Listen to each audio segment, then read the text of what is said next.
Viral wanita di Jaksel di stalking pria pengemudi mobil mewah pelat diplomatik. Viral di media sosial, video seorang pria pengendara mobil sedan berpelat diplomatik disebut sengaja mengintai seorang wanita berhari-hari.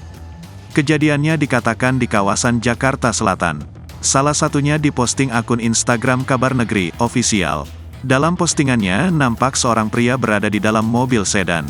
Perekam mengarahkan ke pria itu terus kemudian memperlihatkan pelat diplomatik yang digunakan. Viral sopir mobil Nopol CD 2709 bikin risih wanita.